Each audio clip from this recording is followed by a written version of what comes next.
millionta odamda bitta uchraydi ya. Mani ko'zim jag'imga ulangan. Eshitganmiz shunaqasini dedim. Somsa sotganman amakimning qo'llarida. O'zbekistonda ikki xil yo'nalishda pul topsa bo'ladigan bo'lib qoldi. Erkak kishi nimani ko'p ichiga yutadi?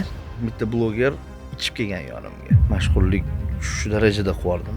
Sen hammasini o'zingiz boshlab bergansiz-ku dedi. Xunuk holat bo'lgan, g'ururimga tegib qo'yishgan. Shunga o'xshab men bu vaynsdan voz kechganman-da. Men afsuslanaman. Birinchi internetga chiqib kelganimdan afsuslanaman.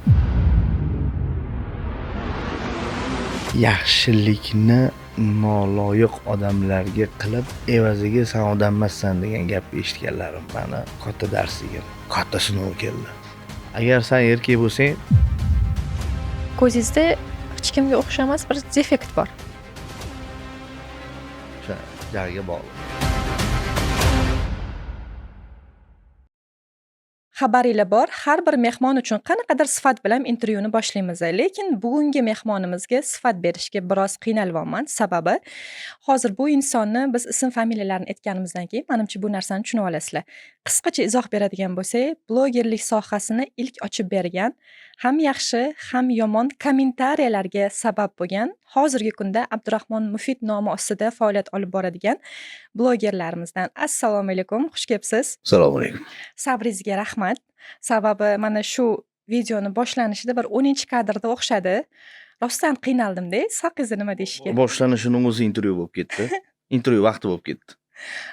Yo'q, unchalik emas. Keling. Unda bugungi savollarimiz haqida Men bitta to'xtalsak. ozgina hayajon bor hozir. O'zi intervyuda hayajonlanmayman. Nima uchun hayajonki, men birinchi marta ayol kishiga intervyu beryapman. Va bu hayajoningizni menga ham yuqtirdingiz menimcha. Hayajonlanmang, biz hayajonlanmaymiz. Sababi intervyumiz maqsadli va foydali bo'lishi kerak.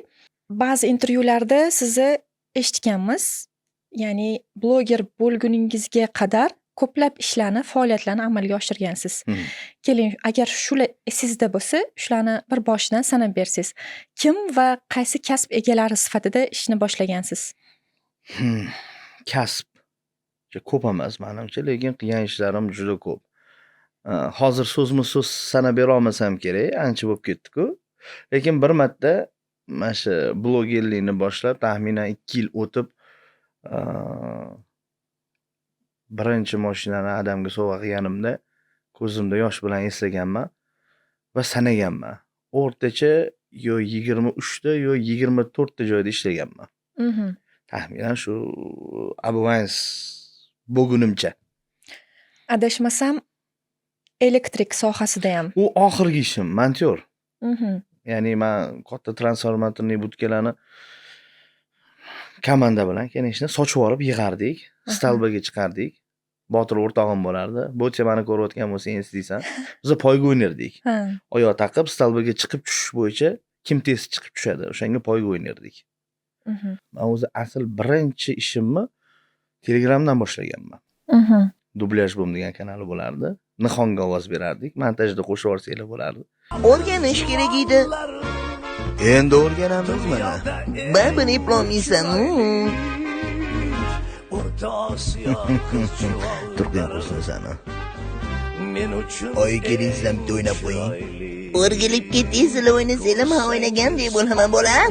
Men o'zim ovoz berganman. Nihol, Kamol, keyin mana shu joyda men uzr so'ramoqchiman Alisher ismli odamlardan. Rostdan meni kechiringlar. Endi yosh bo'lganmiz, sichqon baqiradi-da, o'sha yerda Alish qattasan kirisa deb men dublyaj qilganman. O'sha paytda o'zi portallab ketgan. Keyin ko'pchilik menga yozgan. O'sha Abuvans bo'lib Instagramga chiqqanimda, "Aka, mana shuni siz qilgan ekansiz, rosa ustimizdan kulishgan edi" deyishgan. O'sha Alisher akalar, men bor uzr.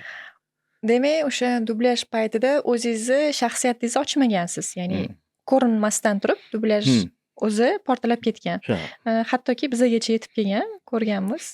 Bu narsa o'zingizning ideyangiz, kreativligingiz orqali paydo bo'lgan.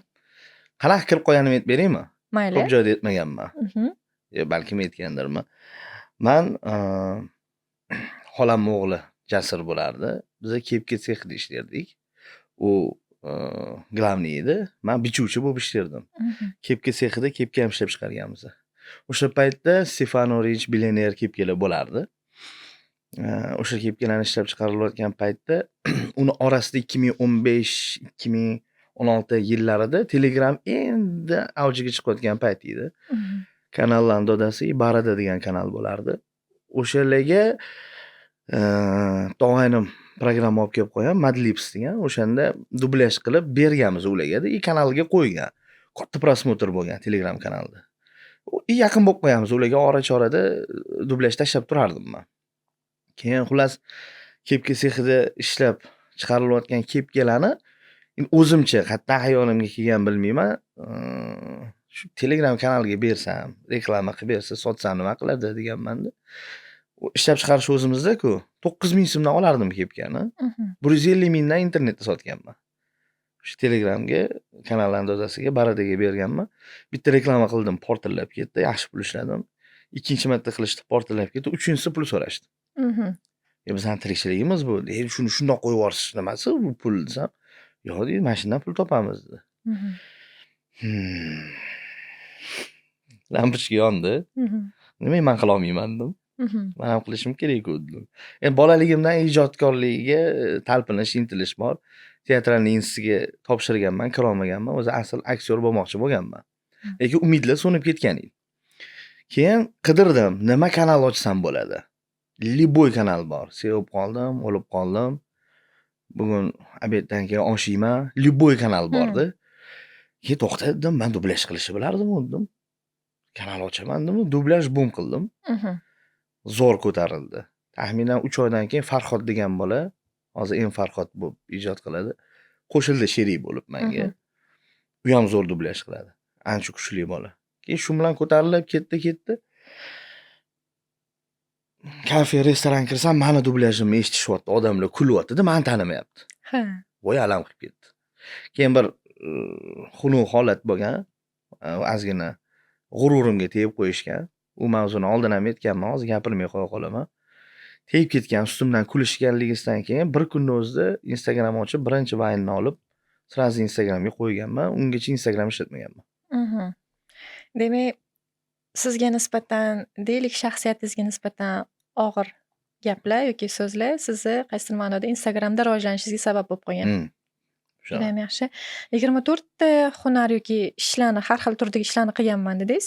Adashmasam, novvoychiligimida shularni ham eshitgan edik. Somsa sotganman. Amakimning qo'llarida. O'sha paytda qiziqishga somsa pazini ham qilganmiz.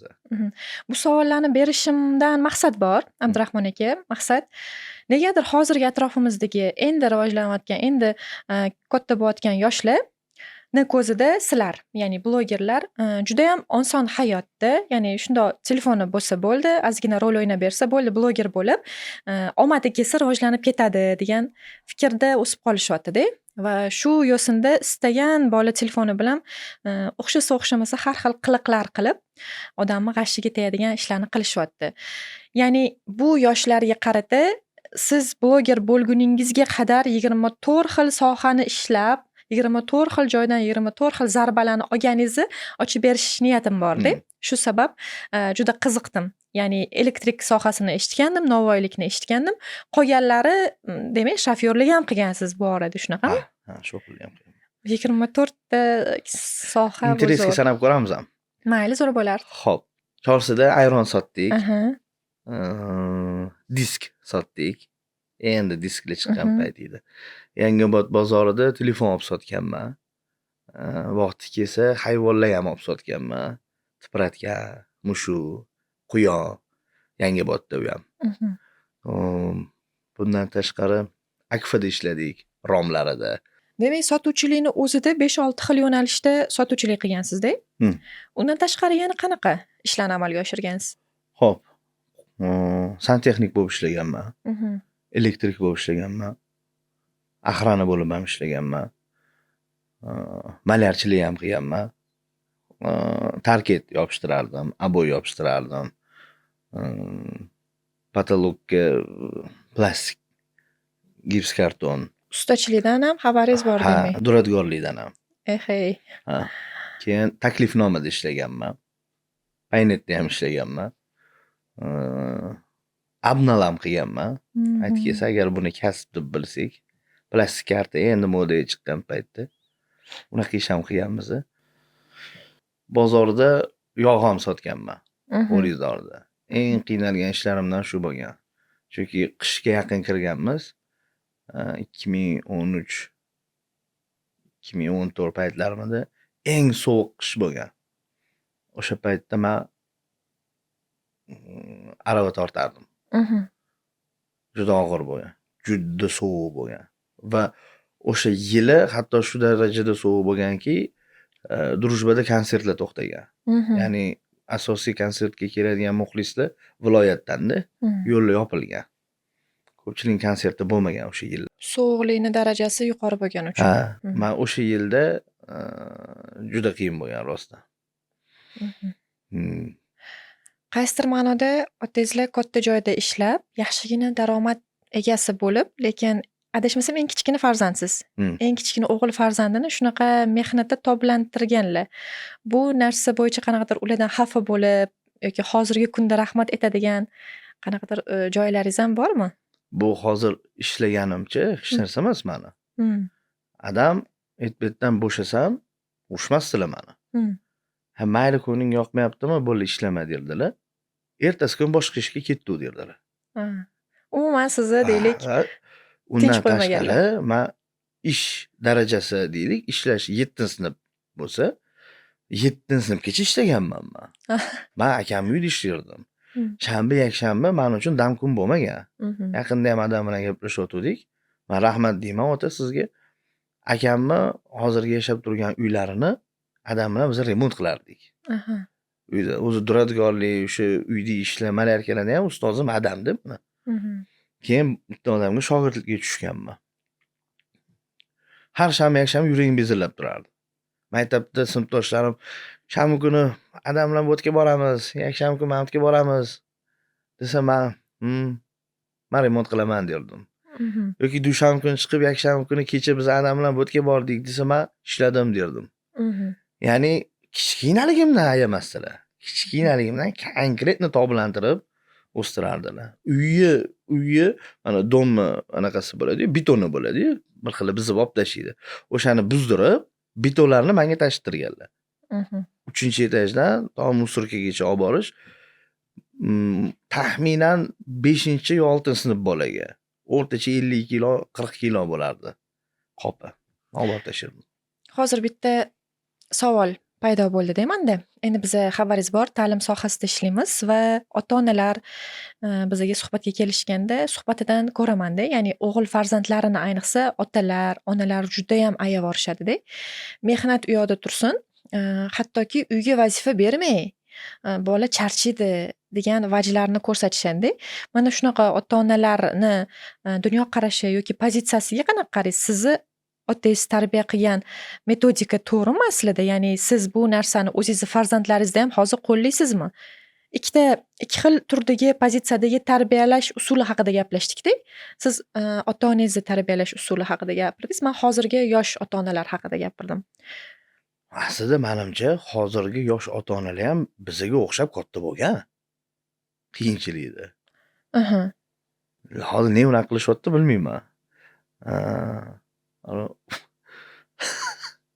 Kulgim keladi-da, u gap bor-ku. Men ko'rmaganimni bolam ko'rsinmikin yoki? Bo'lishi mumkin. Bolani qattiq urishma, detskiy travma bo'ladi. Biz nogiron bo'lamiz unda. Biz yemagan tayog'imiz qolmagan. Onamiz tarafdan onam shang'illatib tashirdilar meni. Eng to'polonchi bola bo'lganman-da, men keyinchi bo'lganim bilan, erkatoy bo'lganim bilan bizni o'radigan bola ham men bo'lganman. Xo'p, hozirgi ota-onalarga keladigan bo'lsak, endi bilmadim, zamon o'zgarib ketdimi yokida balkim o'sha paytdagi qattiq qo'llik meni nazarimda endi u paytda ozgina ko'cha ham bo'lardi-da. Nazorat qilish uchun balkim qattiq mushashgandir. Bizilib ketmasin, boshqa narsalarga kirib ketmasin, boshqa bir yomon joylarga kirib ketmasin deb qattiq mushashgandir. Hozir o'ylayapman, lekin unaqa desak hozir ham buzilib ketadigan narsalar ko'p u. Hozir top-tozami ko'cha. Shunaqada, shunaqa joylar mani ozgina miyam qizdib qo'yadi. Yo'q, men savolga javob bera olmadim. Ha, ojizmisiz? Yo'q, yo'q. Qo'lingizni ko'tarasizmi? Yutqizdim men. Hozirda sizni abovayingiz deb chaqirishsa, Hmm. g'ashingizga keladimi? Hmm. Nega? Bu o'sha abovayingiz paytingizdagi ijodingizdan uyalganingiz yoki afsuslanishingizdanmi? Sabab nimada? Mana bunaqa narsa bordi. Masalan, solishtirib bo'lmaydigan narsa, lekin menga tegadigan narsa shuki, o'g'ri tavba qildi. O'g'irlik qilmayapti. Lekin o'sha insonga qarab, masalan, men o'g'ri deyishim asli adolatsizlik va unga ham tegadi. Chunki men tavba qiluvdim-ku deydi. Shunga o'xshab men abovayingizdan voz kechganman-da. Va u abovayingizga hech qachon qaytmayman. O'sha abovayingiz paytingizda sizga qo'pol munosabat qilgan yoki ijodingizni tanqid qilgan odamlar vaqti kelib siz qilgan ijodingizdan ko'ra 10 baravar xunukroq ish qilganlarini ko'rdingizmi hozirga kelib? Ya'ni tanqid qilgan odamlarni o'zi o'sha xatolarni qilayotganini ko'rdingizmi? Men afsuslanaman. Nimadan? Birinchi internetga chiqib kelganimdan afsuslanaman. Chunki hatto menga ta'na qilishgan, agar sen bo'lmaganingda balkim bular chiqmasdi deyishgan. Даже ota-onalar gapirgan menga. Qaysidir blogerlarni. Senga taqlid qilib bo'ldi bolam. Buzilib ketdi. Lekin siz bo'lmaganingizda ham o'sha o'rinni boshqa odam egallaydi. Balkim o'sha o'ylab qolaman-da, birinchi bo'lishi plyusi minuslari bo'ladi-da. Men doim shu boyagi mavzuga qaytsak, do'kon ham ochganman, oziq-ovqat do'koni. Va doim nimadir ish qilsam, adam oldilariga borib yig'lardim. Nima uchun men bir ishda birinchi emasman? Ya'ni zo'r emasman emas, birinchi emasman. Nima uchun hamma ishlar qilib bo'lindi? Telpeychi bo'lamansam telpeychi bor. Kosib bo'lamansam kosib bor. Nima uchun men nimadirda birinchi bo'la olmayman O'zbekistonda? Ko'p yig'lab gapirardim adamga. Adam aytardi, endi hamma narsa qilib bo'lingan, shunaqa zamonda tug'ildingda bolam derdilar. Va bir kun kelib, mana shu birinchi bo'laman deb intilib yurgan paytimdagi orzuyim amalga oshdi. Birinchi bo'ldim va bu meni yutug'im o'zim uchun. Lekin minusi ham shu. Har xil yomon gaplar eshitilishdi.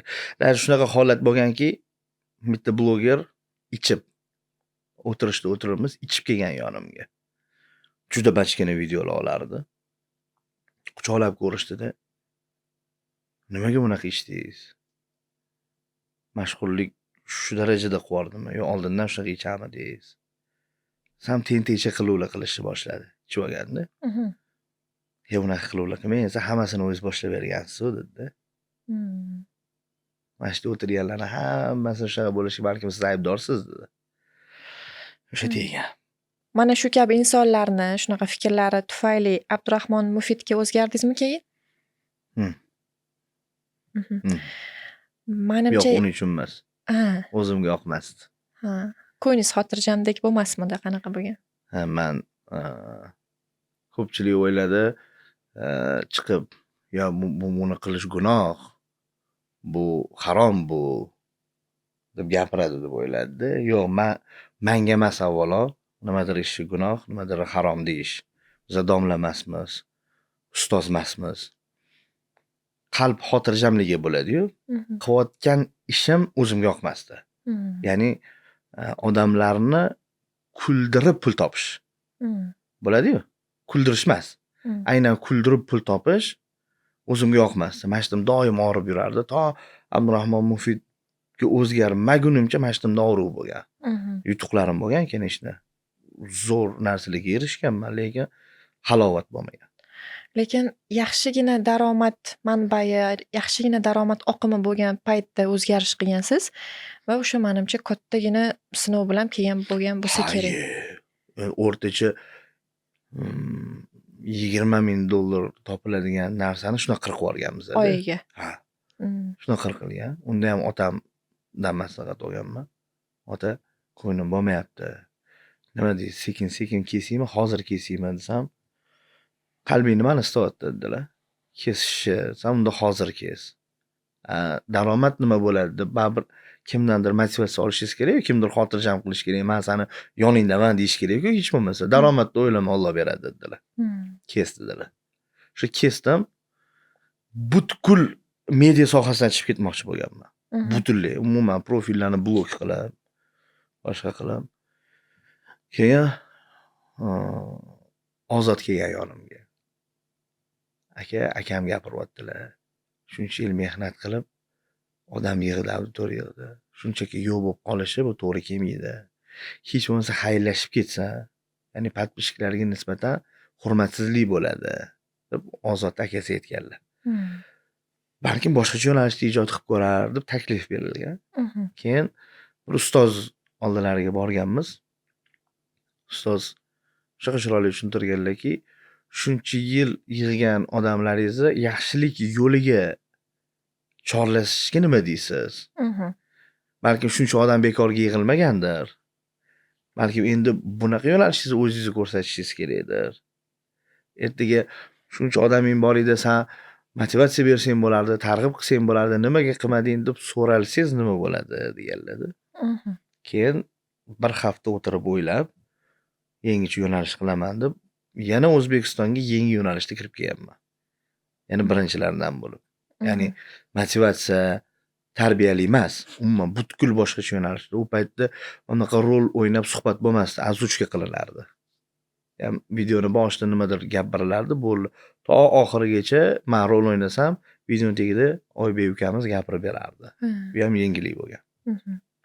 Va hozirgi kunga kelib, mana shu yo'nalishda chiroyli davom etayotgan blogerlardansiz. Ko'nglingizga tegadigan bitta kichkina savolimiz bor. Ancha yildan beri ko'rganmiz. Ya'ni ko'zingizda hech kimga o'xshamas bir defekt bor. Bu tug'mami, yo'q o'sha ota-ona tarafdan dang'illatishlar orqali paydo bo'lgan qanaqa kichkina jarohatmi? Bu tug'ma. Bu tug'ma. Yani ota-ona dang'illashib tashlaganda ham ja unaqa bizib yuborishmagan. Har kuni kalta yeydigan bola bo'lmaganman men. Ona. Hop, bu tug'ma bo'lgan. Bu millionta odamda bitta uchraydigan. Mana shu ko'zingizdagi defekt. Hozir ko'rayotganlar aytishi mumkin, yo ko'pchilikda uchraydi, bitta ko'zi kichkinalik deb. Yaqinda bitta doktor bilan ham gaplashdim, men ko'zingizni operatsiya qilib beraman-da. 15 yillik mutaxassis ekan. Mumkin emas, aka qila olmaysiz, eplay olmaysiz. Sababi bu millionta odamda bittada bo'ladi desam, javob dedi. Men o'sha payt viloyatda edim. Aka video viziv qiling dedim. Telefon qildilar. Mani ko'zim jag'imga ulangan. Eshitganmisiz shunaqasini dedim. Rostdan. Eshitmagansiz to'g'ri? Yo'q. Jag'imga ulangan mani ko'zim. Svязкasi bor. Sam yag'i edi. Shuna jag'imni ochdim, ko'zim ochildi, jinni bo'lib qoldi. 15 yillik mutaxassis. Ya'ni tajribasida ko'rilmagan. Yo'q. Qanaqa jag'ga ko'z aloqasi bo'ladi? Nima degani? Shu bilan bog'liq bitta kichkina voqea aytib beraman, keyin jag'ga qanaqa bog'liqligini ko'rsatib beraman. Tug'ilganman qish fasli, onam qiynalib tug'ilganlar. Otam kelganlar ertalab. Onamni chaqirdilar. Onam qaradilar. Men ko'rib yotuvdim sima. Chaqaloq paytingizda, to'g'rimi? Ha, endi tug'ilganman. Ha, bir 4 soat bo'ldi tug'ilganimga. Adam so'rayaptilar. Qalay, bolam? Zo'rku, faqat shu ovqatlanayotganda ko'zini qisyapti menga deydilar. Qanaqa bo'lar ekan u? Ya'ni bu jag'ga связанный ko'rsatib ham berishim mumkin. Mana e'tibor bilan qaranglar. Yo'q. O'sha jag'ga bog'liq. Hozir bu mani onamni tashabbuslari bilan, ona sizga ming rahmat. Sinfdoshlarim ustimdan kulganda onamga yig'lab borardim. Ona, qarating mana ustimdan kulishyapti desam, olib bormagan doktorlar qolmagan. Oxiri Ra'no opa bo'lardi, rahmatli. Idik cho'rtuvdi hammaga. Sen hali shunaqa krasavchik bo'lasan, hali shunaqa yutuqlarga erishasan, sen ustingdan kulganlar senga ish tushadi derdi. Rahmatli to'g'ri aytgan ekanlar. Qarang, hozir bu ancha to'g'irlangandan keyin-da, hozir bizga sezilmaydi. Ovqatlansam, zvachka chaynasam, ko'zimni eplay olmasdi. Uni lezgiga tushardi, lazga. Ovqat yesam, ketib turardi. Pastga qarab ovqatlana olmasdim. Orada hozir ham bo'lib turadi, masalan, bakalda suv ichsam, boshqa bo'lsam bilinib qoladi. Bu faqat bir taraf ko'zingizda. Ha, chap tarafda. Ha. Masalan, deylik, man pustoy bakalu, Aha. suv ham solib qo'ymabsizlar. Misol uchun, pastga qaram. Ketdi ochildi. Tepaga. Xullas, mana shu joyiga связанный. Va bundan man afsuslanmayman ham. Xudoga nola ham qilmayman. Aynan shu narsani men yutuq deb bilaman. Qanaqa yutuq? To'g'ri, bu menga hech qachon pul olib kelmaydi. Boshqalardan ajralib turaman deb hisoblayman. Hozirga kelib, lekin Ha. yoshligingizda yaxshigina Endi yoshligim menimcha. bu bolaligimda. Ha. Hozir bu narsani men nuqson deb emas, meni yutug'im deb qabul qilaman. Demak, men ajralib turaman hammadan. Demak, faqat bu emas ajralib turadigan narsa. Boshqa xislatlarim ham bor deb qidirishni boshlayman. Hozirgi kunda sizni Abdurahmon Mufid deganda ko'z oldimizga katta soat va katta ochkila keladi-da. Ochkina asosiy sababi mana shu ko'zni defektini yopishmi shunda? Yo'q. O'zi umuman imij. Uyalchanligim. To'g'ri Ha. kelmadi gapimmi? Yo'q, umuman. Lekin uyalchanligim. Siz o'sha Abu Wine Spides'dagi Avvalspaytdan oldin ham. xarizmalar. Yo'q, men uyalchan bo'lganman. Aha. Rostdan uyalchan bo'lganman. Kichkinaligimda ham ko'p odamlar bor joyga bormasdim. Odamovi bo'lganman-da, bekinib yurardim. Parklarga, kinolarga tushmasdim. Uyalardim. Lekin anu odam ne unaqa qaryapti ekan menga, ne bunaqa ekan degan narsani u menga qaryaptimi, yo'qmi, qanaqa nazarda qaryaptini ko'rish uchun ochki taqqanman. Va ochkini orqasidan hammani kuzatib yurardim. Blogerlikni boshlab bergan inson sifatida sizdan hozirgi kunga kelib uyatchayman degan gapni eshitish hech to'g'ri kelmadi. Endi qabul qilamiz, Endi majburmiz. bitta joyini to'g'rilab ketaylik. Blogerlikni boshlab berish deganda aynan umumiy blogerlik emas. Ya'ni biz boshlagan paytda men aytdim, birinchi Telegramda bo'lganman-da-mu. Aynan Instagramga kirgan paytimda, masalan, Telegramda kanallarning dodasi bo'lgan. YouTube'da Intervyu TV bo'lgan. Keyin yana YouTube blogerlari bo'lgan oldin.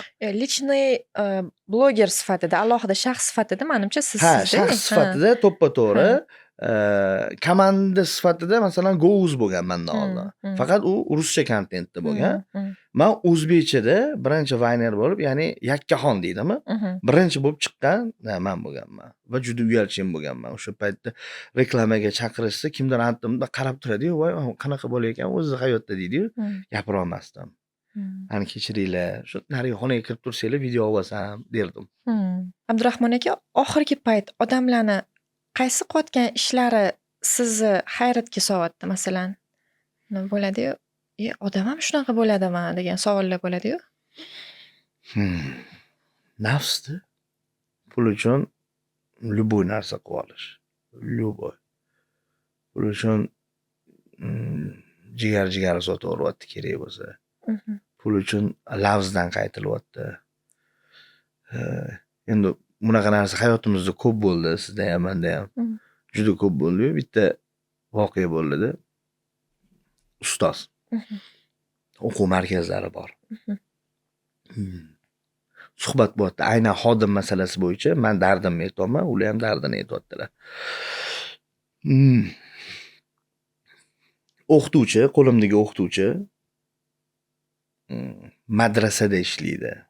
Meni qo'limda ishlab 60 ta o'quvchini olib chiqib ketdi. Deganlardan keyin qo'limni ko'tarib oldim. Ha, azizlar bo'ldi. Nima men xafa bo'lmasam ham bo'lar ekan. Ya'ni eng alamlisi O'zbekistonda ikki xil yo'nalishda pul topsa bo'ladigan bo'lib qoldi. Mana bu og'riqli nuqtamiz. Birinchisi mashinstvo aldab, ikkinchisi to'xtovsiz mehnat qilib. Oldingidek ozgina harakat qilsa pul topib bo'lmayapti. Lekin o'sha ikki xil yo'nalishni 70% aldovdi. Ishonchga kirish, do'stimman, birodarimman. Undan ham alamlisi taqvoni niqob qilib. Ha, bu eng hozirgi kundagi Men hatto qanchalik to'g'ri fikrlayapman, noto'g'ri bilmayman, chuqurroq salomlashgan odamdan qo'rqib qoldim. Shu darajada Salomni uzun qilib bergan, qo'lida tasbehi bor odamlardan qo'rqib qoldim. Chunki ko'zimiz oldida yaqin bo'lgandan keyin mana bu yuz ochiladi-yu. aldab tashlashyapti, g'irrom qilib tashlashyapti, lafzida turmayapti. Nafs. Mhm.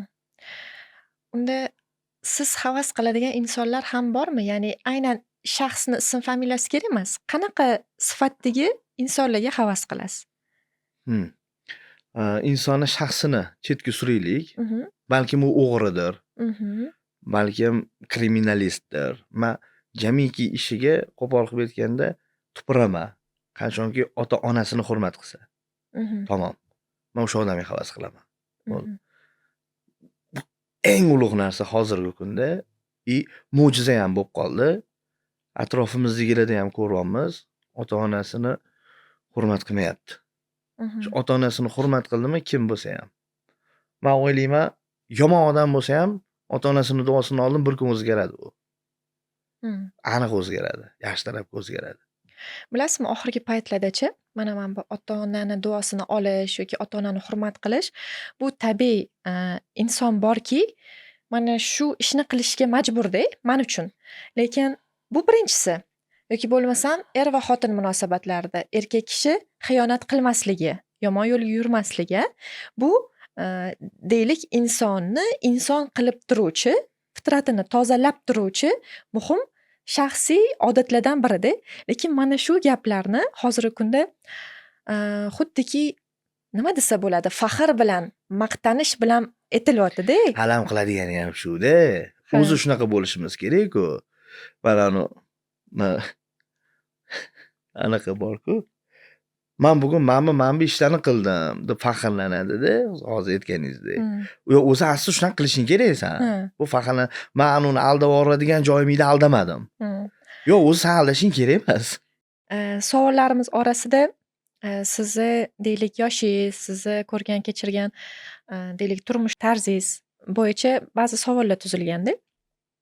Masalan, kuchli ayollarni ko'payib ketayotganidan xabarimiz bor. Ya'ni kuchli ayollar deganda deylik mashinasi, puli, uyi, joyi, katta bizneslari bor ayol haqida gapirilib ketyapti yoki ruhiyati kuchli ayol haqida, qaytmas ayollar haqida gap ketyapti.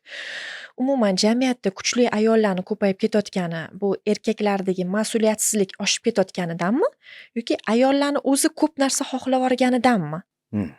50-50. Mhm. Unisi ham, bunisi ham. Ko'rib ko'ryapmiz. Ya'ni mas'uliyatsiz erkaklar bu ko'zimizni bekitib oladigan narsa emas. Men o'zim erkak kishiman. Aslida erkak kishini yonini olishim kerak. Mhm. Bu bizani tushunchamiz bo'yicha. Lekin ko'ryapmiz, tashib beryaptilar, keyin ayol chiqyaptilar. Ozgina nimadir движение qilyaptilar erkakning o'rniga, ishlar o'xshab ketyapti.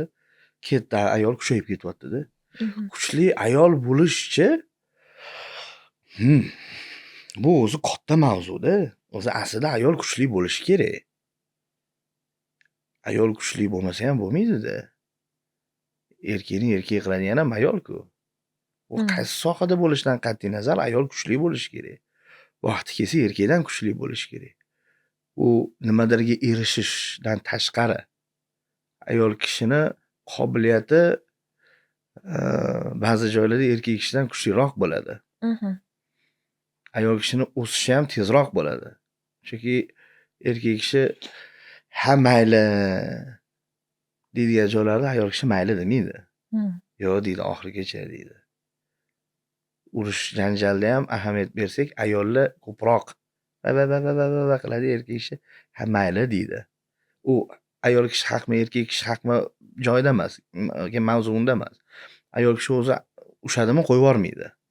Ayol kishi nima uchun kuchli bo'lishi kerak? Erkak ham kuch bo'lishi kerak edi. Oilasi, bolalariga kuch bo'lishi kerak. Jamiyatda o'zi eng katta o'rinda turibdi-da ayol kishi. U kuchli bo'lmasa ham bo'lmaydi-da. Hozirgi savolingizga keladigan bo'lsak, kuchli erkakdan ham o'tib ketadigan ayollar bor. Ya'ni o'zini ayoli qanoat qilmaydigan. Bu tarafi ham bor. Ya'ni boriga qanoat qilmaydi. Eri harakat qilyapti, bu o'saman deyapti, boshqa deyapti. Har bir insonning qadriyati bo'ladi-yu. Ishlamaysan deyapti, kelyapti jon adasi. Men ishlayman, sizga yordam beraman faqat deyapti. Sekin o'tyapti, ishlayapti, bo'ldi, o'sib ketyapti, eriga hurmatsizlik qilishni boshlayapti. O'shaning uchun 50 dedim-da. Tushunarli. Ya'ni Tangani ikki tarafini ko'rsatib berasiz. Unda erkak kishi asl kuch qayerdan oladi? Ayoldan. Mhm. Ayoldan. Ayolidanmi yoki ayoldan? Ayoldan. Ayoldan. Yoshga bo'laylik, Mhm. baribir ayol turadi-da. Menga ko'rsatib bera olasizmi, bironta yutuqqa erishgan erkakning oldida ayol bo'lmaganligini? Hammani nima yutuqqa erishishdan qat'iy nazar ayol bo'ladi orqasida. Ayol kishi bo'lmasa, meni tushuncham bo'yicha, tan olishadimi yo'q bilmadim. Erkak kishining yutug'ining orqasida ayol kishi bo'ladi. U ona bo'ladimi? U ayoli bo'ladimi? U singlisi bo'ladimi? Opasi bo'ladimi? O'rtog'i bo'ladimi? Farqi yo'q. Ayol bormi, erkak kishi o'sadi. Chunki erkak kishiga yonidagi erkak kishi yig'lab turib motivatsiya bera olmaydi-yu. Ayol bera oladi. Yoki ana erkak kishi ana yonida erkak kishiga yig'lab turib, "Men nima qilay, chorasiz qolib ketdim" deya olmaydi-yu. Ayol shu payt opora bo'ladi-da. Bu yutuqqa erishgan odamning orqasida ayol kishi turadi. Shu boya aytgandek, farqi yo'q. Ayolmi, onami. Keling, kichkinalikdan boshlaymiz. Bola tug'ildi. Onasiz nima qila oladi? Ovqatlana olmasa, boshqa qila olmasa, u katta bo'ldi, 5 yosh, 6 yosh bo'ldi, yurishni boshladi. Yurishni boshlagandan keyin bo'ldi unga qarash kerak emasmi? Yo'q, qarash kerak. Ona qaraydi. Erkak ko'chada ishlaydi. Bolani katta qildi, tarbiya qildi, yuvintirdi, boshqa qildi. Maktabga qo'li bilan yetaklab olib bordi ayoli. Adani vaqti yo'q ishdi. Ko'tarilishni boshladi. Pandensha qilishni boshladi. Ishga kirdi, bo'shadi, ishga kirdi, bo'shadi, uyda siqilib o'tiribdi, ona yoniga kelyapti. Bolam, "Sen eplaysan, siqilmay." Da bolani bo'li kuchga to'ladi. Keyin u ulg'aydi, uylandi. Keyin ayoli yoniga keldi. Ishim o'xshamayapti mana desa, nimaga deydi, savol beradi. To'g'ri, o'sha paytda erkak yoqmasligi mumkin. Ayol kishi bo'lib menga aql o'rgatyaptimi deb. Gap bu yerda aql o'rgatish emas, gap mehrda. O'sha ayoli, o'zining turmush o'rtog'i o'sha bolaga onachalik mehr bersin, kerak bo'lsa o'tib ketsin, erkak 2-3 barobar yana o'sadi. Xo'p, ayoli bilan ham o'tdik, yoshi katta bo'ldi, farzandlari, qizi. Men shunaqa odamlarni bilaman, bittasi meni otam. Opalarim uzatilib ketgan, bola chaqali bo'lib ketgan. Opalarim kelishiga adam sochlarini oldirib, soqollarini to'g'irlab, chiroyli kiyimlarni kiyib oldi. Dedi, "Chiroyli bo'lib ketsizmi bugun?" desam, "Opalaring keladi-da" deydilar. Ya'ni o'sha qizlariga kuchli bo'lib ko'rinish uchun, charchagan holda, kasaldek ko'rinmaslik uchun. Ya'ni o'sha katta bo'lgandan keyin qiz motivatsiya bo'lishni boshlaydi. Qizim oldida men kuchli bo'lishim kerak. U gapira olmaydi-yu. Hada siz zo'rsiz, siz eplaysiz deya olmaydi-yu. Lekin qiziga ko'rsatib qo'yish uchun baribir ayolda. Unda Ayol kishining o'rni bor. ayol kishini kuchi qayerda asosi? Ayol kishining kuchi erkakda. Erda. Eri unga ishonishda emas, mehrda, muhabbatda deb o'ylayman. Ayol kishiga mehr muhabbatdan tashqari ham tushunish ham kerak. Birinchi o'chirda e'tibor. Mehr olib tashlaylik, muhabbatni olib tashlaylik. Hammasini chetga surib, birinchi o'chirda e'tiborda. Yaxshimisan, tuzukmisan, charchamadingmi? Qoning to'qmi? Bugun nimalar qilding? Mana shu narsalar mana degan tosh yurak ayol ham osmonga uchsa kerak. Mayli billa idish tovoq yuvmasin uyda erkak kishi. Mayli billa ayol kishi ishlasa billa ishlamasin. E'tibor manimcha ayol kishiga kuch bersa kerak. Unda baxtli oila bo'lish uchun ayol kishi qaysi qoidalarni bilishi kerak deb o'ylaysiz? Tushuntirish qoidasini. Ko'p ayollar erimga yaxshi bo'lsin deydi. Padachani noto'g'ri berib qo'yadi. Men doim gapiradigan narsa, erkak ayol jahli chiqdimi, ayol o'sha payt jim bo'lsin bo'ldi. O'tgandan keyin 90% erkak tan oladi. O'sha paytda voy adasi, men bunday qilib qo'ydingiz, xato qildingiz. Jahli chiqib turganda indamovdim. Siz kechira olasiz deydi. Ayol kishi har doim eriga yaxshi bo'lishini erkaklar vaqt o'tgandan keyin tan oladi. Baribir bizani nazariyamizda ayolda endi bu degan tushuncha qolib ketganda afsuski. Mentalitetimizda bor. Ha. O'sha vaziyatda tushunib bersa ayol, bo'l hop. Keyin vaqt o'tdi. Men bundan qilib qo'ydi desa, erkak tushunadi. Nimadir tushuntirayotganda tilini topsa, yaqinda bir buvi chiqib ketdilar-ku. Manaman degan erkakni jirovlab olsa bo'ladi, faqat tilini topsa dedilar-da. Voy jon adasi, men buni bunday qilaylik. O'ziga yoqadigan, o'zini tushunchasida, o'zini yo'nalishida, o'zi qabul qiladigan usulda podacha bersa, qabul qiladi erkak. Juda ham yaxshi. Bu menimcha nafaqat sizni hozirgi bu podkastimizni ko'rayotgan yigitlar, erkaklar, balki ayollar uchun ham demak bu podkast foydali bo'ladi deb o'ylaymiz. Abdurahmon aka, odamlardan olgan eng katta darsingiz qanaqa bo'lgan? Darsim ko'p. Eng katta olgan darsim shu kungacha yaxshilikni noloyiq odamlarga qilib evaziga sen odam emassan degan gapni eshitganlarim mani katta darsligim. Ya'ni men yaqinlarim uchun jonimni berib yuboraman. Rostdan. Lekin bu xato ekan. Ya'ni muhtoj emas bo'lgan paytda ham yaxshilik qilib imkoniyatsiz holatda sen o'zi oldindan odam emas eding degan gapni eshitish bu o'zim aybimda. Imkoniyatingiz bor paytda ko'klarga ko'tarilgansiz, imkoniyatingiz yo'q paytda esa odam o'rnida ko'rilmagansiz. Menda shunaqa voqea ham bo'ldi. To'liq tushuntirmayman. O'rtacha 10-12 ta bola ishlardi qo'limda. Katta sinov keldi. Katta. O'shanda bitta odam yonimda bo'ldi. 14 ta odamdan. Ya 14 ta odam ichida yo'q edi. Boshqa. Sen bilanman. Ko'p narsani qilasan. 14 ta odam 2 oy ichida qolmadi. Birontasi qolmadi. Xayrlashmay ketganlari ham bo'ldi. Va yaxshi ham shunaqa odamlar bor. Albatta. Biz tajribalarga ega bo'lib, Albatta. keyingi rivojlanishlarni tezroq qilishga urinamiz, chunki bunaqa odamlar bizga va sizga motivatsiya berishadi. To'g'ri, ertaga yana ham katta yutuqqa erishganda ularni aslini bilmay kattaroq narsani ishonib olsak, o'sha paytda shapaloq berib ketsa nima qilamiz? Voy ko'zingni och bo'ldi-da. Har bir ishda hikmat bor deganlaridek. Unda eng katta qo'rquvingiz nima?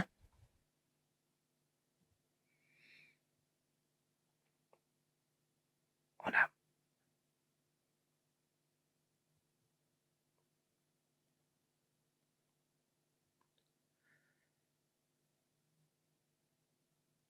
Shu onamga gapirsam ko'zimga yosh kelaveradi.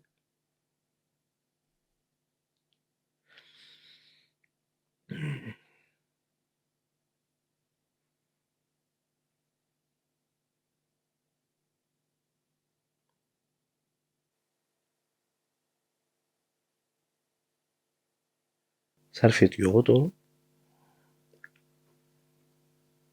Bolalar salfetka tayyorlaylik. Ko'p holatda qanaqa qilib yig'laysan rol o'ynayotganda deyshadi.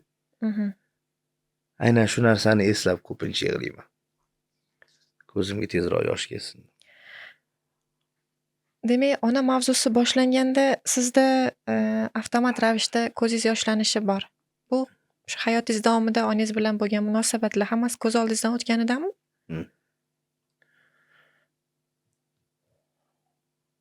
Onamni yo'qotishdan qo'rqaman. Chunki ko'p haqlari bor edi menda. Juda ham ko'p. 4 ta farzand bo'lsak, sizlar akam mendan 7 yosh katta, opam mendan 6 yosh katta. Hattoki mana man tug'ilgunimcha 7 yil davomida onam akamga e'tibor berdilar, qaradilar, boshqa qildilar. Man tug'ilib, menga berilgan e'tibor, menga qaralgandagi holat, ya'ni kasal bo'lsam, boshqa bo'lsa, akamga qaragandan ko'ra menga ko'proq o'tib ketib qo'yadi. Men 7 yil kech tug'ilgan bo'lsam ham, onamning menda haqlari ko'p. Juda ko'p. Men deyarli 4 yoshgacha yurmagan bola bo'lganman.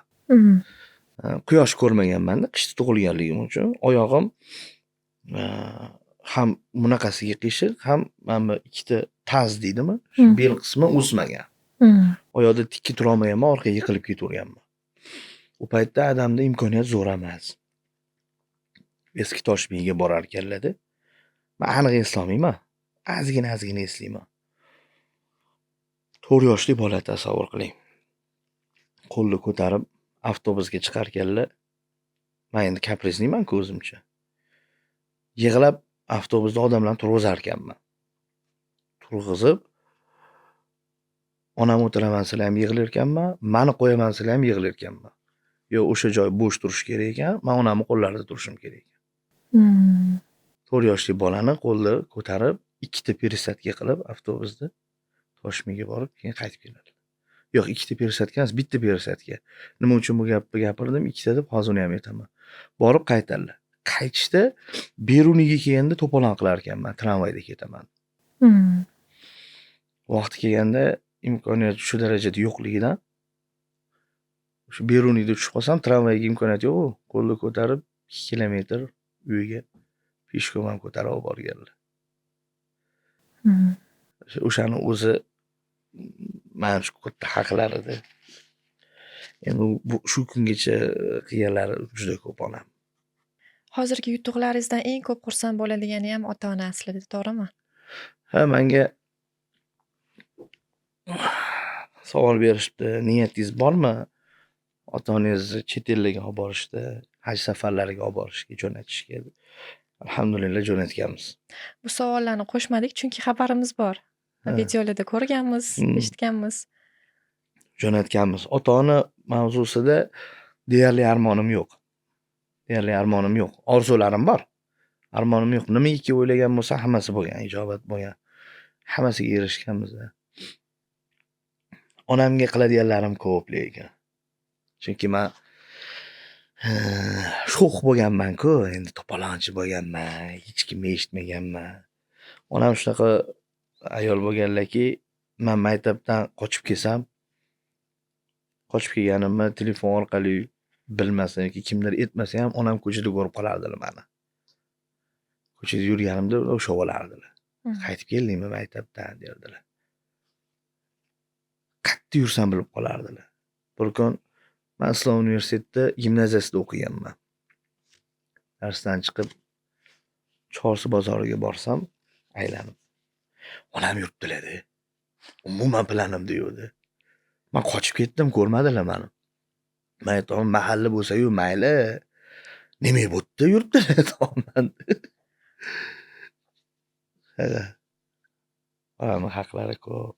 Ona deganda yig'layveraman. Hozirga kelib sizga shu vaqtgacha xiyonat qilgan odamlarga bugun ularga qarata nima degan bo'lardingiz? Hech nima. Tinch qo'yinglar meni. Tinch qo'yinglar. Inshaalloh u yoqda ham kelmanglar meni oldimga. Vobshe qiziq emas. Har xil reklama turlari chiqadi, xabarimiz bor va u reklamalarni eng menimcha deylik qimmatbahosi bu qimor reklamalar bo'lsa kerak. Sizga ham ko'p chiqadi menimcha. Hozir ham. Hozirgi yo'nalish hozirgi yo'nalishimizda ham. Hattoki hozirgi yo'nalishda ham. Yo'q, biz qilmaymiz. Ya'ni bizga to'g'ri kelmaydi emas, kategoriyasiga qilmaymiz. Yo'q. Oldin ham qilmaganmiz. Desak, nimaga? Mumkin emas. Qanchadan qancha odamlar fikr o'rganyapti-da, nimaga deb savol beryapti. Qanchadan qancha odamlar xor bo'lib ketdi, nechta odam o'zini osib yubordi, parokanda bo'lib ketyapti. Yomon demoqchimiz? Ha, bo'pti, shu brendimizni aytib yomonlab bering, pulni beramiz. Shularning stavkasi necha pul? Menga qiziqdi. Necha pul taklif qilishgan? 200 ming ham oyiga taklif qilishgan. 200 ming. mana shu hozirgi yo'nalishimizda mana shu yaqin 6 oy, 7 oy deylik. Shunchaki palonni o'ynamanglar. Bu qimor, bu mumkin emas deb yomonlab bering, 15 ming beramiz deyishdi. Demak, Instagramda ba'zi blogerlar xuddiki ko'z o'ngimizda qimor reklamalarini yomonlab chiqishayotgan bo'lsa ham, tagi zamirida, demak, ism etilayotgan bo'lsa, tagi zamirida mo'maygina olingan daromadlar yotar ekanda. Balkim. Va katta sir ochib qo'ydik biz hozir. Tavba. Men uchun yangilik bo'ldi-da bu. Biz ba'zi o'zbek xalqi juda sodda-da, kommentariyasiga kirsangiz, baraka toping, Alloh rozi bo'lsin, sizdagi odamlar ko'paysin deydi. Bu yoq kishim bu yoqdan qancha katta pul olib qo'ygan bo'larkanlar. Surkatib yuradilar. Ajoyib. Insof bersin, nima deymiz endi? Qaysi xarakteringiz sizga eng ko'p pand bergan? Nima deb o'ylaysiz? Ishonuvchanlik. Ha. Faqatgina pand bergan xislatingiz demak ishonuvchanlik. Hozirgacha ham saqlanganmi bu? Ha. Hozirgacha ham aldanib qolaman ko'p. Abdurahmon aka, hozirgi kunda har xil qarorlar chiqyapti. Yangidan yangi yoki atrofimizdagi odamlarning qilayotgan ishlari umuman farosat mavzusiga bizani chorlaydi-da. Farosat siz uchun nima? Farosat men uchun tarang shardi. Quyoshda qolib ketsa ham paqillab ketadi, suvda qolib ketsa suv bujmayib ketadi. Bu endi kulgili javob. Farosat bu katta mavzu. Ko'pchilik yaxshilik qilaman deb ham farosatsizligi sabab yomonlik qilib qo'yadi odamlarga. Aynan farosat nima degan savolga javob bu o'ziga menimcha bir 4-5 soat ketib qolsa kerak. Lekin odamlarga tushuncha bo'lishi uchun bir voqeani aytib beraman. Men ham eshitganman-da. Bir odam ayu boqar ekan kichkinaligida. Ancha yillar boqibdi, katta qilibdi. Ayu katta bo'lib ketgan. Juda ham qalin bo'lib ketishgan. Mana kuchu bilan odamlar qanaqa do'st bo'lib ketadi, oilaviy yashaydi, oila a'zosi bo'lib ketadi-yu. Xuddi shunaqa ayiq bilan bo'lib ketgan. Va vaqtlar o'tgandan keyin sayrga chiqishgan. Ayuni egasi yigit uxlab yotganda burniga pashsha kelib qo'nadi. Ayiq o'shanda xo'jayiniga qiyin bo'lmasa, shu uyqusi buzilmasin deb qo'li bilan haydaydi. Pashsha uchib ketadi, qaytib kelib qo'nadi yana. Yana qo'li bilan haydaydi. Keyin yana uchib kelib keladi. Hozir uyg'otib yuboradi bu deb ayig'i jahli chiqib qo'li bilan bir uradi basharaga. Bashara ketib pacholan. Endi tegiga kelaylik. Ayiq yaxshilik qilyapti-yu. Maqsadi yaxshilik edi-yu. Lekin farosati yo'qligi uchun o'ldirib qo'ydi. Juda bir yaxshi hikoya bilan misol keltirib berdingiz. Ha, hozir kommentariyada ham yozishadi. Demak, farosat ayiq ekan deb.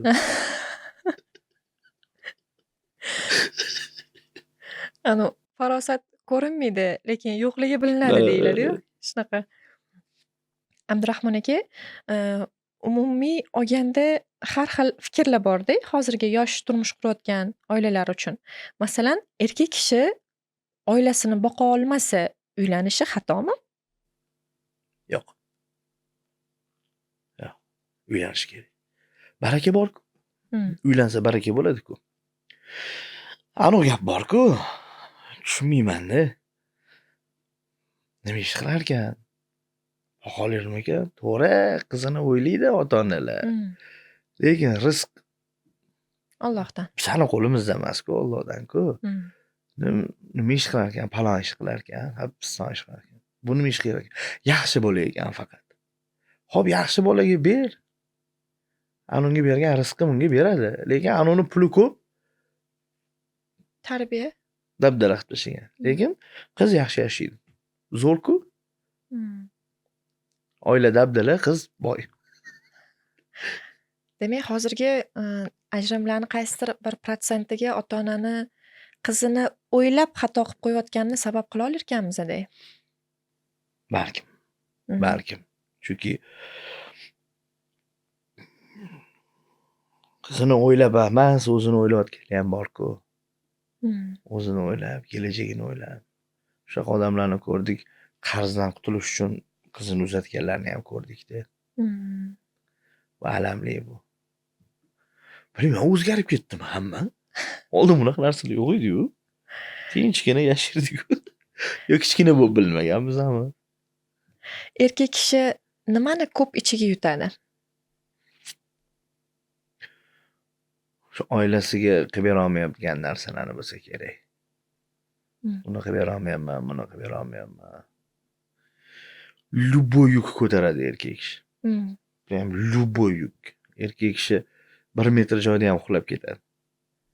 Ovqatlanmasdan suv ichmam yashab ketaveradi.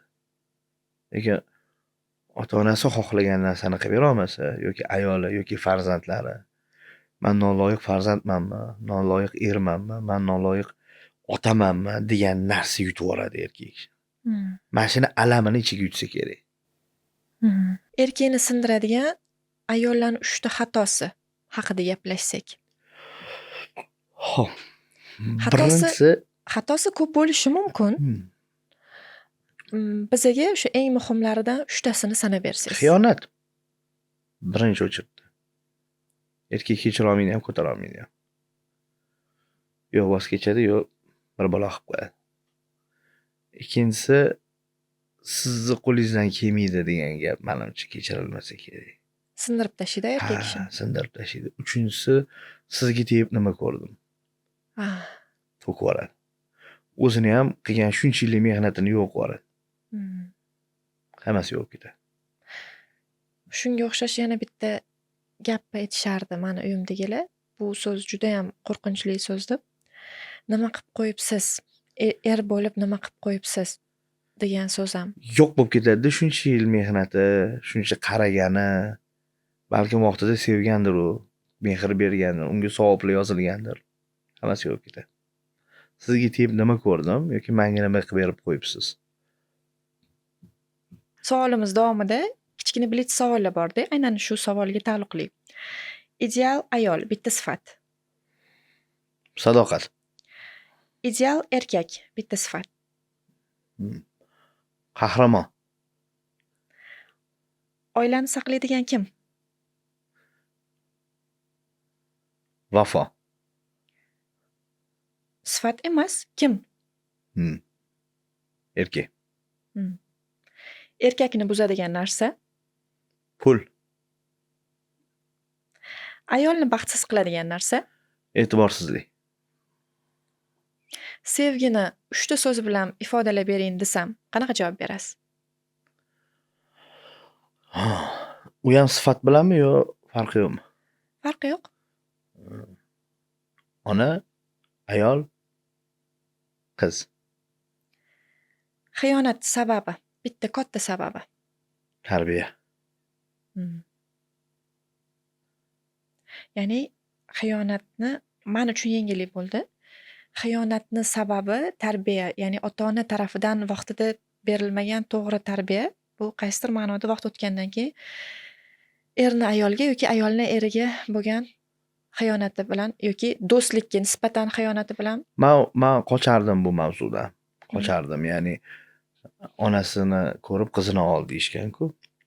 Nimaga endi onasi yomon bo'lsa qizda nima ayb derdim.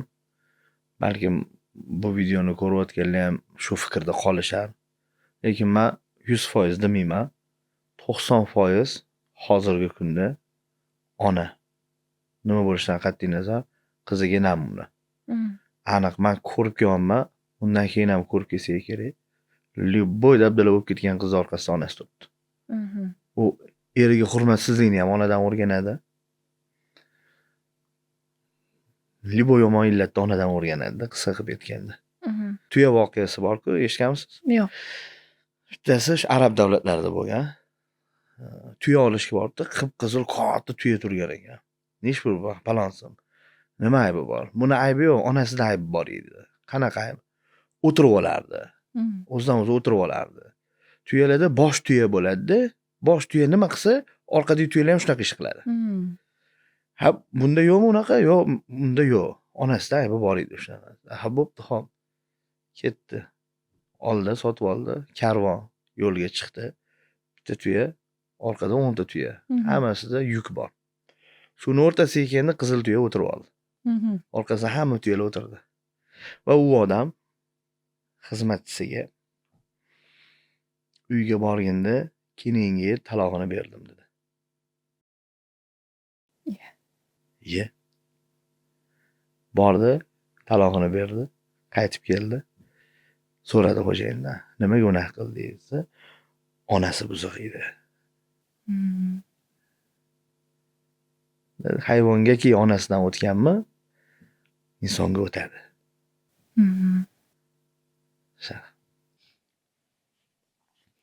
Abdurahmon aka, eshitganmiz, ba'zi erkaklar uyga qaytgisi kelmaydi. Buni sababi nimada? Buni sababi ko'p. Ba'zi holatda erkak kishi o'zini o'zi tushunmasdan, uydagilari bilan konfliktga borishi, aybi o'zlarini bilmasdan turib, uyga borsam muammo bo'ladi. Erkak kishida ayoli bilan onasini chiqisha olmasligi. Ayoli o'ziniki bo'lsa-yu hop-hop. Masalan. yoki onani o'ziniki bo'lsa-yu hop-hop. Lekin ikkalasi konflikt bir-biri bilan va uyga kelganda ikkalasi u bolasiga, bu eriga dardini aytsa, ana o'sha to'kvoradi. O'sha bezillab qoladi. Bormayman uyga deydi. Menga nima kerak unaqa hayot deydi.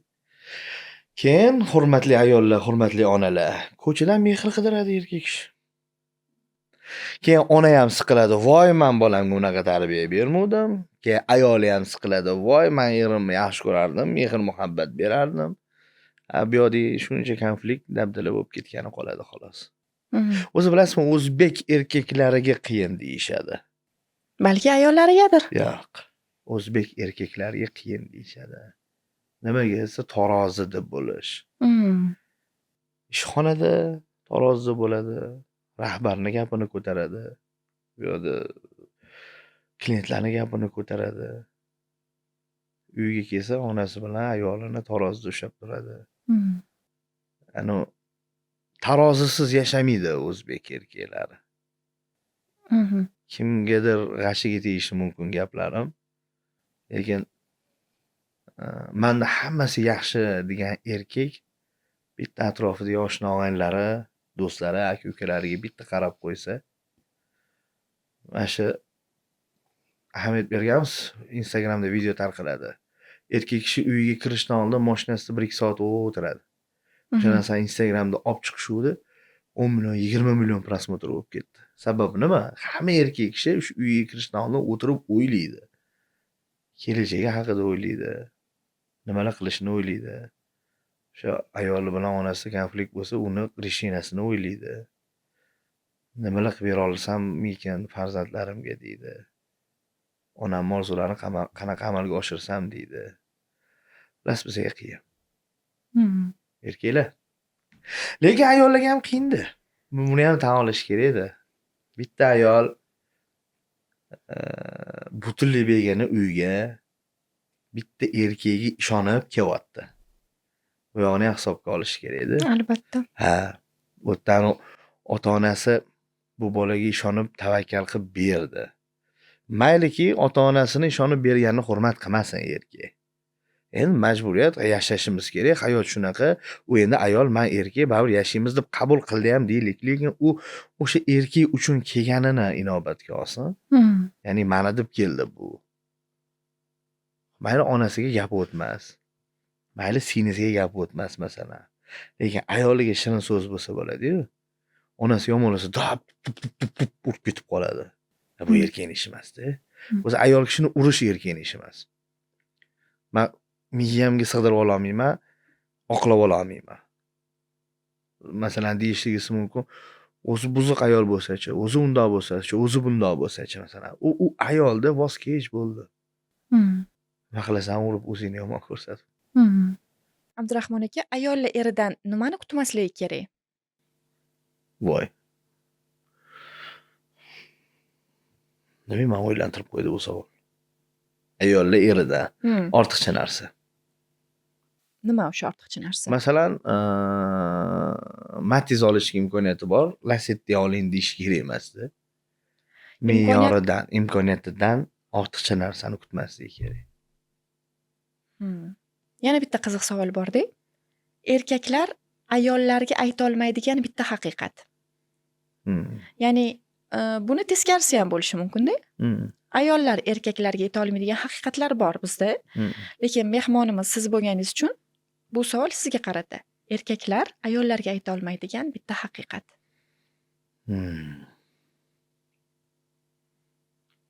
Bitta emas, ko'pdir. Mayli, bu bizga qiziq.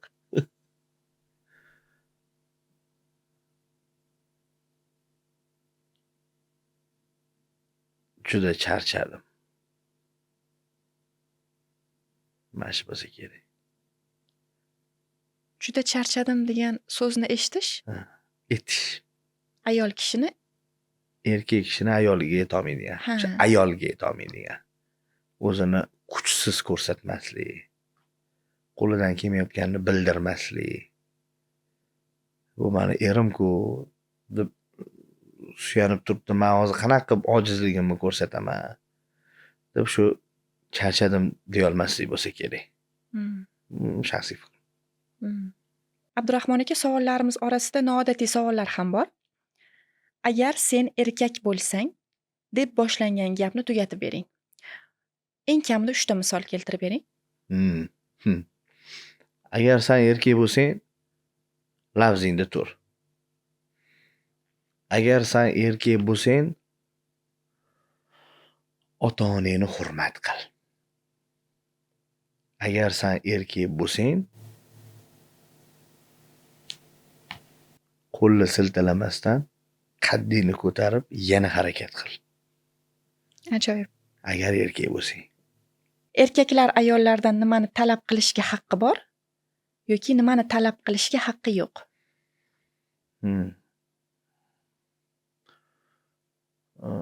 Bu savolga javob bermayman. Chunki baribir ilmga taqaladi. O'sha qisqa javobi shu yozilganidek. Talab qilsa bo'ladigan narsalar bor, talab qilsa bo'lmaydigan narsalar bor. Shu kitoblarimizda, odoblarimizda yozilgan. O'shani o'qisak bo'lib olamiz. Ayollarni ishlashiga qanaqa qaraysiz? Yaxshi qaramaganman oldin. Yaxshi qaramaganman. Men uchun ayol kishini ishlashi bu qo'pol qilib aytganda qaysidir ma'noda g'ururimga tegadigan narsa bo'lgan. Lekin mana hammasiga ilm domiz-u. Kitob o'qib kelyapmiz, eshitib kelyapmiz, odoblarni o'rganyapmiz.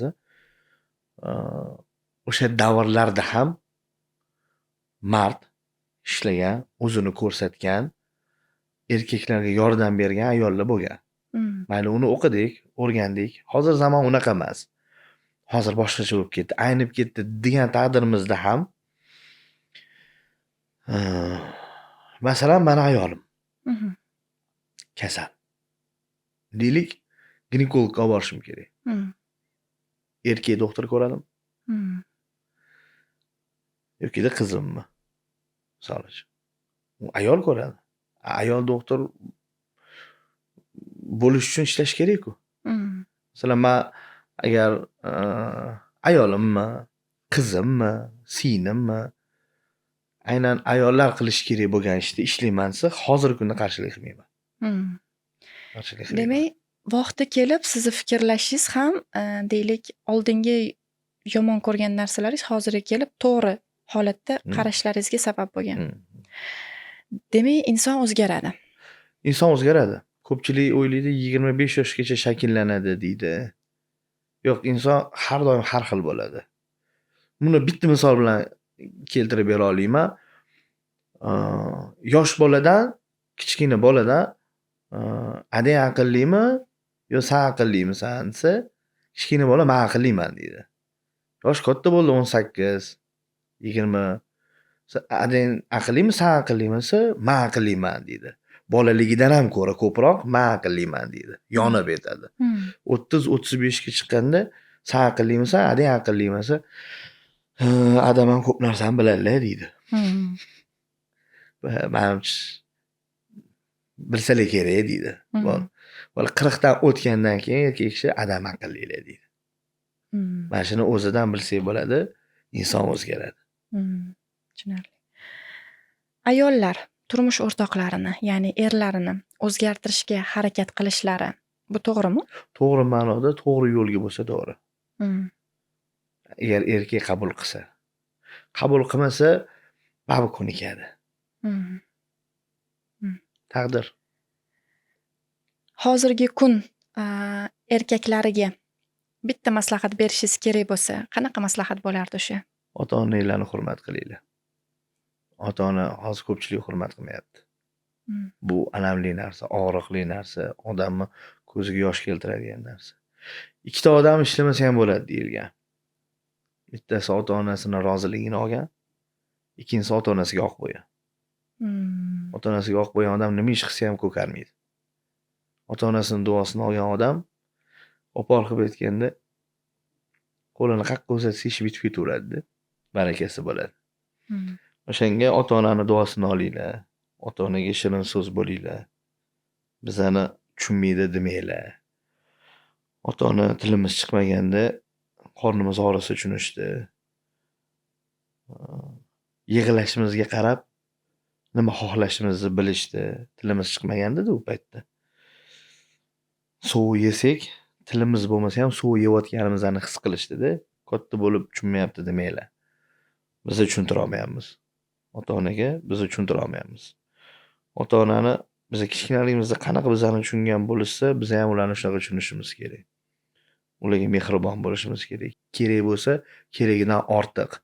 Chunki ular mehrni berib bo'ldi. Biz ular bergan mehrni berib ulgurgunimizcha bir ret uchib ketib qolishadi-da. Mhm.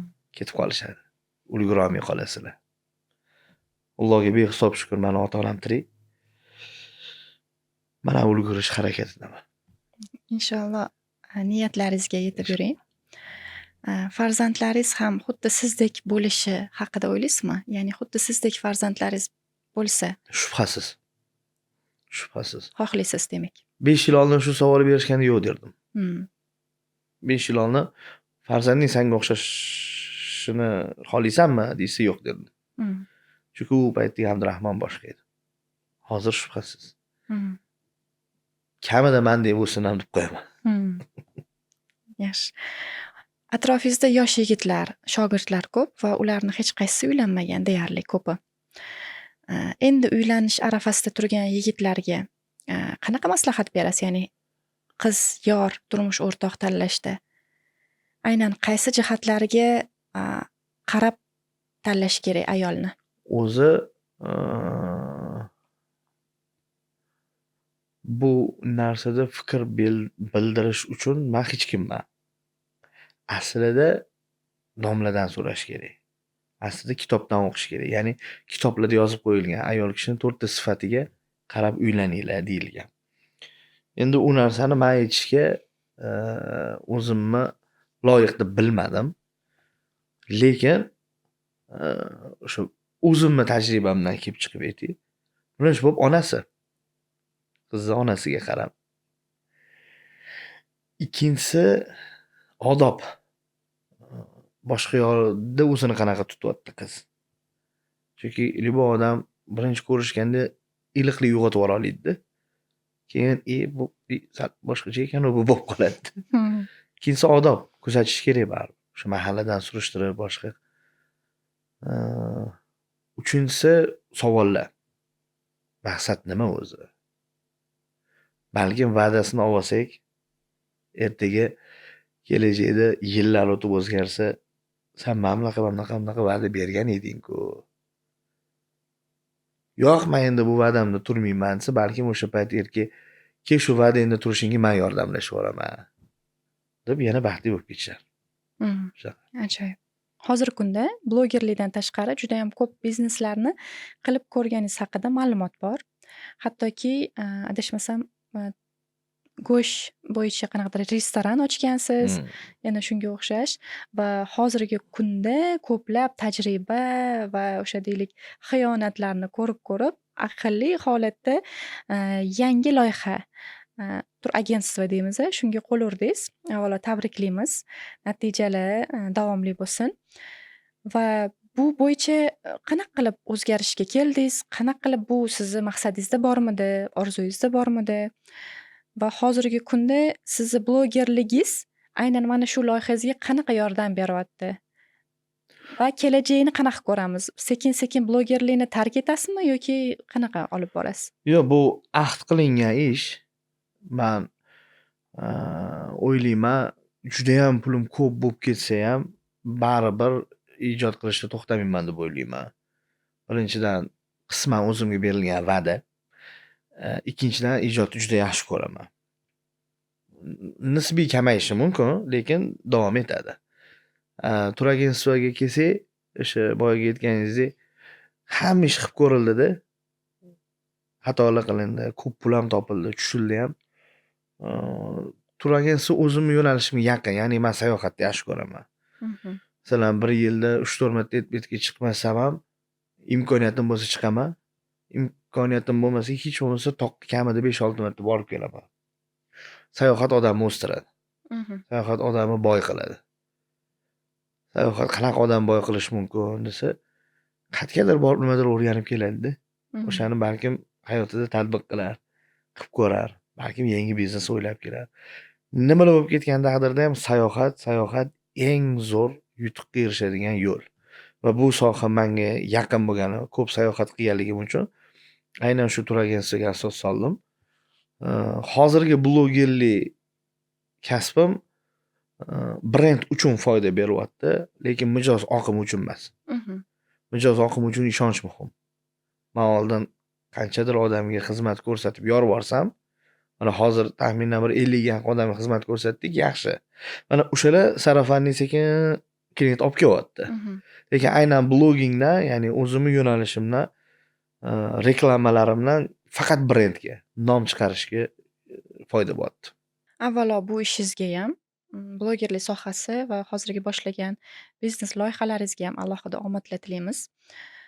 Umid qilamanki, bu suhbatimiz noodatiy bo'ldi. Sababi shu kungacha tashrif buyurgan suhbatdoshlar orasida tajribasi, yoshi, bosib o'tgan yo'li sifatida sizni darajangiz kattaroq.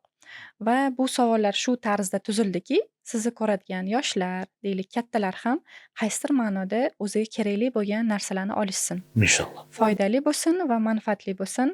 Avvalo, ota-onangiz sizni shunaqa tarbiya qilgani bizani juda ham quvontirdi. Inshaalloh keyingi suhbatlarimizda nasib qiladimi yoki yo'q, mana shunaqa farzandlarni tarbiya qilish metodikalari, deylik, qanaqa xususiyat, qanaqa sifatlarga ega bo'lish kerak deganda ota-onalarni taklif qilish niyatimiz bor. Va bu o'rinda sizni ota-onangizni taklif qilish ham bizga nasib qilsin deymiz. Chunki bunaqa fikrlashda, bunaqa dunyoqarashda katta bo'lgan erkaklar, yigitlar kam va bu uchun albatta siz e'tirof qilgan o'sha inson onangizlarga o'zimizni katta minnatdorchiligimizni bildiramiz. Rahmat. Sizni ham o'zingizga qanaqadir fikrlaringiz bo'lsa, bemalol eshitishga tayyormiz. Nima bo'yicha? Loyiha bo'yichami? Loyiha bo'yicha, savollar bo'yicha ko'nglingizga tegib qo'ydik boya. Biroz ko'zingiz yoshlandi. Juda ko'p gaplarim bor. Onamga aytilishi kerak bo'lgan. Bu mavzuni ochmayman. Sababi mana o'sha dimog'im bityapti. Onamga aslida juda ko'p gaplarim bor. Oldin men ko'p gapira olmaganman. Onam bilan ko'p suhbat qila olmaganman. Mana shu oxirgi 1 yilda ichimdagini gapirishni boshladim. Ya'ni gapira olmaganman, bila olmaganman, qila olmaganman deganda men onam bilan dushman bo'lmaganman. Ichimdagini ayta olmasdim. Hozir men onamga telefon qilib, "Oya, yaxshimisiz?" demayman-da. Onalarning onasi, "Yaxshi o'tiribsizmi, tuzukmisiz?" deyman. Onam ham bo'sh kelmaydilar. "Uncha chiroyli bo'lib ketdingiz, ona" deyman. "Duo qiling menga, telefon qilib duo qiling. Bundoq ish qilyapman, ona" desam, "Rosa duo qilganlardan keyin buncha ham chiroyli duo qilasiz" deyman. Mayli, gapira olmadim. Sizni yaxshi ko'raman. Tashrifingizdan boshimiz osmonga yetdi. Boya aytganimizdek, farzandlaringiz ham eng kamida sizchalik ota-onasiga mehribon, orqasidan faxrlanib yuradigan bolalardan bo'lishsin. Umid qilamizki, keyingi suhbatlarimizda yanayam yuqori darajalarga, yuqori boya aytganingizdek rejalaringizdagi natijalarga erishganingizdan keyin yana alohida bir suhbat qilamiz Xudo xohlasa. va bu rejalar menga qiziq. O'shalar amalga oshgandan keyin shu bo'yicha suhbatimizga chaqirilganingizda alohida bu narsalarni aytib berasiz degan umidimiz bor. Xudo xohlasa. Tashrifingiz uchun kattakon rahmat. Rahmat. Umid qilamiz, bu sonimiz ham judayam ko'pchiliklar uchun foydali, manfaatli bo'ldi va bu insonni qaysidir ma'noda boshqa qirralarini ochishga sababchi bo'ldik deb o'ylaymiz. Olinishi kerak bo'lgan xususiyatlar, sifatlar bor va bularni olib kelgusi hayotingizda ishlatasiz degan umidimiz bor.